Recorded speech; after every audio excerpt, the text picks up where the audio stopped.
안녕하세요. 저는 올해로 나이가 45살이고 결혼한 지도 벌써 20년이 된 주부입니다. 남편하고는 연애 결혼을 했어요. 연애한 기간까지 전부 합치면 함께한 지도 무려 23년이나 돼서 제 인생의 반을 넘게 함께한 길고 긴 인연입니다. 하지만 그런 남편과는 이혼을 했습니다. 후회만 남는 결혼 생활에 이제서야 종지부를 찍게 되었어요. 연애하던 시절부터 오래 만나오기도 했고 수더분한 성격이 참 마음에 들어서 이 사람하고 함께하겠다는 생각을 했고 연애를 하면서 자연스럽게 결혼을 하게 되었습니다. 삼형제 중 장남인 남편은 아래로 남동생이 2명이 있는데 둘째 도련님이 38이고 막내 도련님이 이제 37입니다. 올해로 47인 남편하고는 터울이 있는 편이에요. 장남의 책임감과 터울 있는 동생들 때문인가? 점잖기만 하던 그 성격이 남편의 단점이라는 걸 깨달은 건 결혼을 하고 나서도 한참 뒤였습니다. 그동안은 정말 그 성격 하나만 보고 참아왔지만 그 참아온 시간이 무색하게 잔뜩 후회만 드네요. 결혼할 적만 해도 시가가 굉장히 돈이 많았어요. 홀어머니인 시어머니는 의정부 쪽에서 예전부터 식당을 하고 계셨고 방송에 한번 소개가 되기 시작하면서 그때부터 굉장히 돈을 많이 버셨다고 하네요. 남의 건물에서 시작하신 장사라 식당은 월세를 내고 계셨지만 동네에 시어머니 명의로 된 빌딩도 한 채 있었어요. 연애하던 시절에도 남편이 데리고 가서 식당에 몇 번 가본 적이 있었는데 갈 때마다 사람이 많아서 못 먹고 포기한 적도 몇 번 있어요. 시가가 돈이 많다는 건 결혼 전에도 알고 있었지만 제가 남편과 결혼하기로 결심한 건 결코 그 재산이 탐이 나서가 아니었어요. 그랬다면 결혼 초반에 진작에 이혼을 했겠죠. 연애하던 시절에는 저한테 별로 관심도 가져주시지 않던 시어머니가 결혼을 하기로 결정한 그 이후부터는 저에 대한 태도가 약간 달라지셨어요. 물론 좋은 쪽으로 달라지신 건 아니었어요. 저는 사실 부모님이 2분 다 안 계셨고 할머니 밑에서 자라왔거든요. 시어머니는 그 사실을 이미 알고 계셨고 결혼을 하기로 정하고 저와 처음 만난 자리에서 저에게 대놓고 우리 집 재산을 노리고 온 거 아니냐는 말까지 들어야 했어요. 그런 게 아니라고 몇 번을 말씀드려도 부모 없는 사람의 말을 자기가 어떻게 믿냐고 대답하셨고 결국 결혼할 때도 그 어떤 금전적인 지원을 받지도 못했습니다. 저는 그게 차라리 잘 됐다고 생각했어요. 저도 저 나름대로 혼수며 모며 할머니한테 다른 부담을 안겨드릴 필요가 없었으니까요. 결혼 첫 해에는 시어머니가 가게 좀 도와달라고 부르시더라고요. 일을 시키러 부른 거지만 결혼 후 저를 처음 찾으시는 거였기 때문에 이참에 저의 진면목을 한번 보여드려보고자 앞치마를 동여매면서 의욕적으로 뭐부터 할까요, 어머님? 하고 물어봤는데 저보고 앞치마를 왜 매냐고 넌 주방 근처는 얼씬도 할 생각 하지 말고 홀에서 음식 내가고 상 치우고 깨끗하게만 해놓으라고 하시더라고요. 제가 비법을 훔쳐갈 거라고 생각이라도 하셨나 봐요. 식당 일은 관심도 없고 할 생각도 없는데 말이죠. 성수기 때라 몇 주간 도와드리고 그냥 돌아왔는데 매일마다 업소용 쇠고기 다시다 상자가 그렇게 많이 나오더라고요. 시어머니 손맛의 비법이 뭔지는 안 봐도 딱 알겠더군요. 결혼한 지 2년째 되던 해 시어머니가 도련님 둘을 저희 집으로 보내왔어요. 장사하시면서 도무지 도련님들 뒷바라지하기가 힘들다고 하면서요. 특히 재수하는 막내 도련님 좀 잘 좀 부탁한다고 하셨죠. 아예 지낼 방도 없는데 도련님 2명이 2층 침대 놓고 방을 떡하니 점령해버리는 바람에 아주 죽을 맛이었어요. 남편에게 중간에 못하겠다고 투정 아닌 투정을 부렸는데 남편은 장남으로서의 책임감인지 고집을 부리더라고요. 동생들이 나보다 더 소중한가 싶어 서운했는데 남편이 솔직한 심정을 이야기했어요. 아이도 태어나고 아무것도 없이 시작한 결혼 생활인데 사실 그동안 많이 부담감을 느꼈다고. 당장 제가 힘들건 이해하지만 시어머니가 아들 둘 맡겨놓고 생활비도 보태주실 거고 이참에 저도 며느리로 인정받고 해서 언젠가 이 시기만 넘기고 나면 시어머니가 나중에 우리한테 크게 한몫 챙겨주지 않으시겠냐 하면서 저를 설득하더라고요. 어차피 안 받고 시작한 거 저는 나중에라도 받아낼 생각도 없었지만 남편이 그렇게 가장이라는 직책에 부담감을 느끼고 힘들어하는지 몰랐어요. 부모님 도움 없이 우리 둘이서 사랑만으로도 살 수 있다고 생각했지만 외벌이인 남편에게는 현실의 벽이 너무 높았던 거죠. 그 모습도 안쓰럽고 해서 그렇게 도련님들 뒷바라지하면서 대학까지 전부 졸업시켜 보냈습니다. 집에서 나갈 때 고맙다는 말 한마디 없더군요. 시어머니가 생활비를 줬으니 당연한 거라고 오히려 제가 신세진 것처럼 생각하는 것 같았어요. 사실 도련님 2사람 먹성에 남는 장사도 아니었거든요. 집에 있어봐야 도련님들 뒷바라지만 하게 될 것 같아서 저도 그때부터는 아이 없고 나가서 할 수 있는 일은 전부 다 했어요. 그러니 시어머니한테 돈은 있는 대로 받아놓고 저는 꼴랑 빈방 하나 내줬다는 정도로만 생각하더군요. 그렇게 열심히 일하고 아끼고 모아서 서울 변두리기는 하지만 아파트도 저희 명의로 하나 갖게 되었습니다. 에어버가며 일해본 돈, 쓰고 싶을 때 아낀 돈 모아서 산 아파트인데 시가에서는 자기가 보내준 생활비로 샀다고 생각하더라고요. 도련님들도 대학을 졸업하고 저희 집에서 다 나가게 되었고 어차피 이제 안 볼 사람들이다라는 생각에 그냥 앞으로 좋은 일만 생각하자고 했어 무시했어요.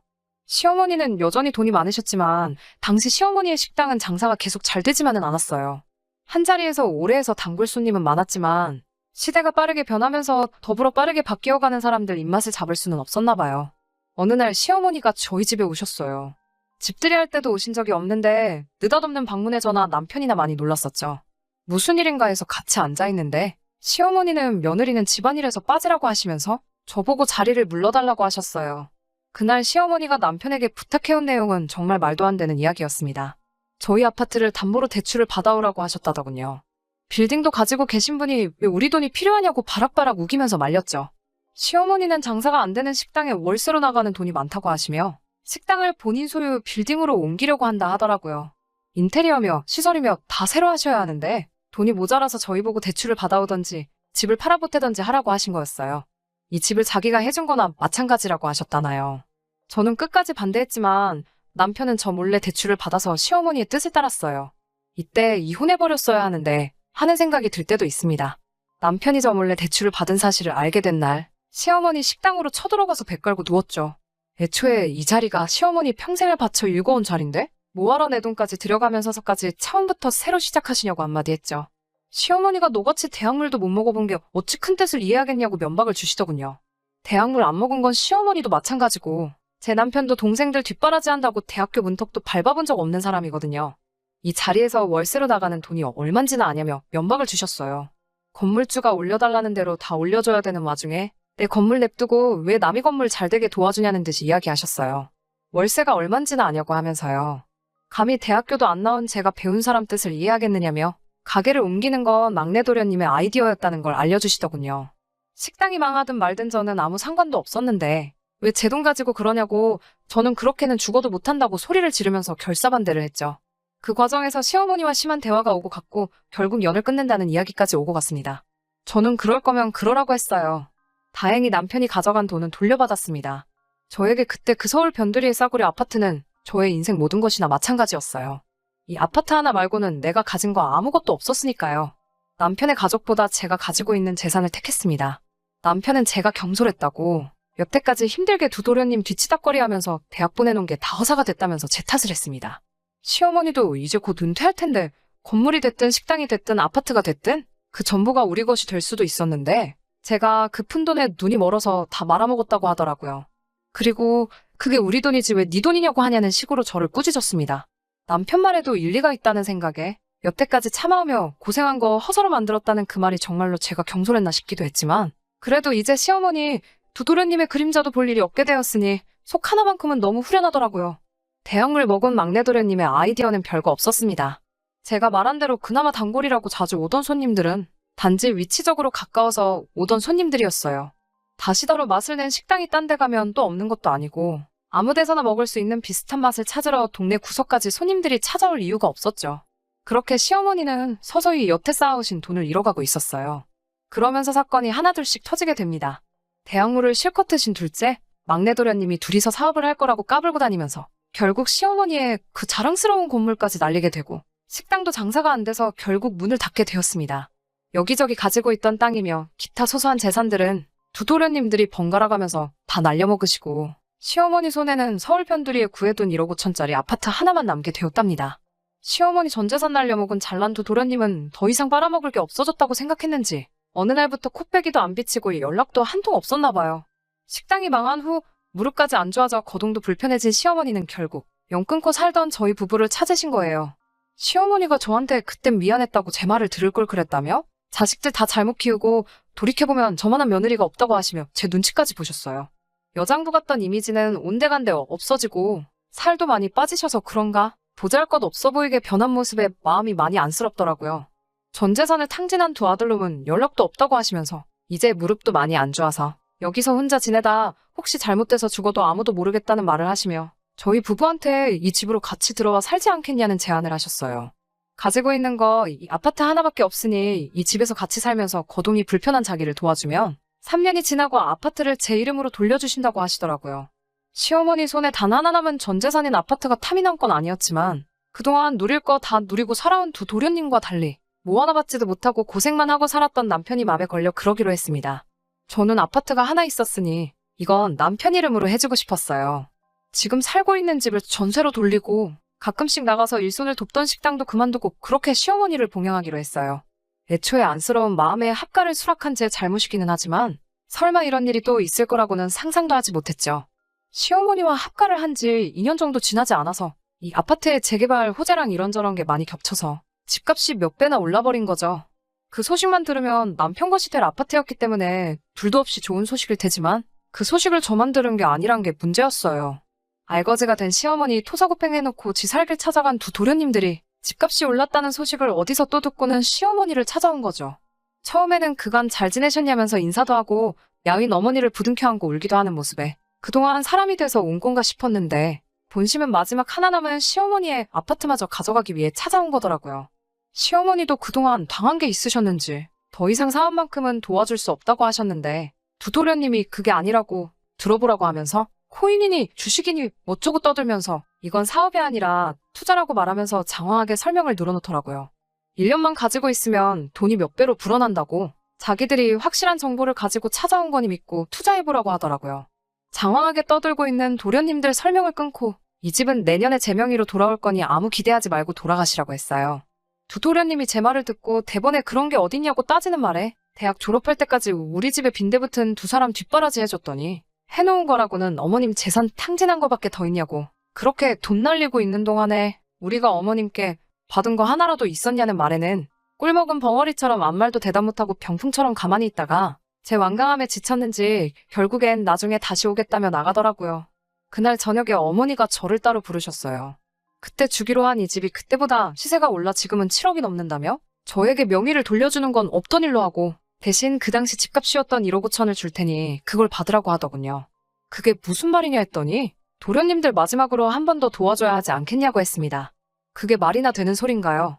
남편한테 제발 시어머니 좀 말려보라고 불러다가 자리에 앉혀놓으니 저와 같이 싸워도 모자랄 판에 대학 나온 동생들이 저렇게 확신에 차 있다고 어쩌고 저쩌고 하면서 아까 말하는 거 보지 않았냐고 1년만 갖고 있어도 이 집 세 채는 살 수 있다고 말하면서 저희도 시어머니가 말하는 대로 1억 5천만 받고 동생들한테 그 돈에 지금 전세 준 아파트 전세금까지 맡겨서 인생 역전 해봐야 하지 않겠냐고 하더라고요. 끝까지 제가 그렇게는 할 수 없다고 하자 너는 돈을 왜 그렇게 밝히냐고 이때야말로 온 가족이 힘을 합쳐야 할 때인데 저보고 너무 저만 아는 것 아니냐며 너무 이기적인 게 아니냐며 쓴소리를 했어요. 동생들이 시키는 대로만 해도 우리가 20년 동안 모은 돈의 몇 배를 1년 만에 벌게 되는 거라고 오히려 시어머니랑 도련님 편을 들면서 저를 설득하려고 하더군요. 여태까지 20년을 참아온 모든 게 무너지는 것 같았습니다. 저는 모든 걸 포기해버렸어요. 그래서 이 집은 어머님 거니까 어머니 알아서 하시라고 했어요. 삼형제에게 똑같이 나눠주시든 나이 순으로 차등을 두시든 학력 순으로 나눠주던지 알아서 하시라고요. 저는 이제 더 이상 두 도련님한테 뭐 하나도 양보하고 싶은 마음이 없으니 여기까지 하겠다고 말하고 남편에게는 전세로 돌림 먼저 살던 아파트만 확실하게 제 명의로 돌려놓고 나서 이혼을 하자고 했습니다. 어디 온 가족이 한번 힘을 합쳐보라고 저는 이제 가족 안 할 거고 애초에 이 아파트도 제가 갖고 싶어서 심호봉양하기로 한 게 아니고 여태까지 한 푼도 못 받은 남편을 위해 결정한 거니 남편이 하고 싶은 대로 하는 게 맞다고 했어요. 단지 더 이상 당신네 가족들에게서 놀아나는 꼴은 견딜 수 없다고 저는 이제 그만 이 집 가족이라서 빼달라고 사정을 하며 이혼하게 해달라고 부탁했습니다. 두 사람은 끝까지 저보고 나중에 땅을 치고 후회할 거라고 말하더군요. 나중에 다시 후회하며 돌아와도 절대로 받아주지 않겠다고 말하면서요. 저도 시모와 남편에게 후회하지 않을 테니 저를 절대 받아주지 말라고 되받아쳤어요. 그냥 이제 완전히 남남이라고 더 이상 볼 것도 없다고요. 대신 제발 지금 전세를 준 그 집만 확실하게 제 명의로 돌려달라고 했습니다. 지금 어머님이 살고 계신 집은 어떻게 하셔도 아무 상관 안 하겠다고요. 하지만 집값이 오른 게 오른 거지. 다른 집도 다 가격이 올랐잖아요. 당장 그 집을 팔고 갈 곳이 없어진 두 사람은 이혼을 하고 나서도 제가 사는 집에서 몇 달 동안 신세를 졌어야 했어요. 아파트를 제 명의로 돌리기 위해서라도 제 집에 들이는 것만큼은 싫었지만 결국은 그렇게 하게 해줬습니다. 어차피 도련님들이 그 투자금을 몇 배로 불려서 가져올 테니 그때까지만 지내겠다는 조건이었어요. 그때가 되면 여기서 지낸 만큼 한 달에 100만 원으로 계산해서 제 얼굴에 아주 돈다발을 던져버리겠다고 벼르고 있더라고요.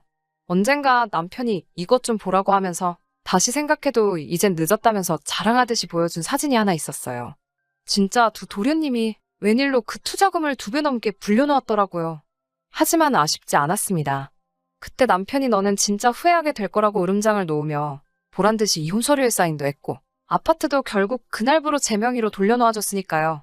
하지만 돈 날리는 재주만큼은 기가 막혔던 두 도련님은 그날로부터 3개월도 안 돼서 15억이라는 돈을 7천만 원으로 만들어버리는 기적을 행하더군요.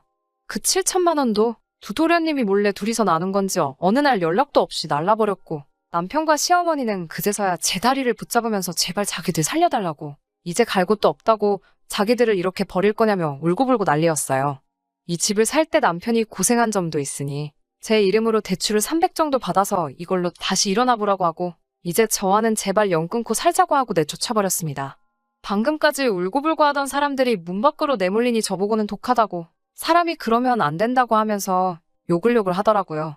그렇게 큰 소리를 치더니 아파트 현관 앞까지 가서는 다시 또 제발 우리 좀 살려달라고 비는데 신기하게도 일말의 미안한 마음도 들지 않았습니다. 저희 아들도 아빠의 모습에 질렸는지 진작에 그랬어야지 뭐 일이 오래 걸렸냐고 제 편이 되어주네요. 제 자식은 끝까지 저의 편을 들어줘서 다행이라고 생각합니다. 이제 저는 시어머니 모시기 전에 다니던 곳에서 다시 일하면서 제 아들이랑 같이 행복하게 살려고 합니다. 혹시나 남은 돈 들고 날라버린 두 도련님에 대한 소식을 듣게 된다면 나중에 한 번 더 소식 한번 전해보도록 할게요.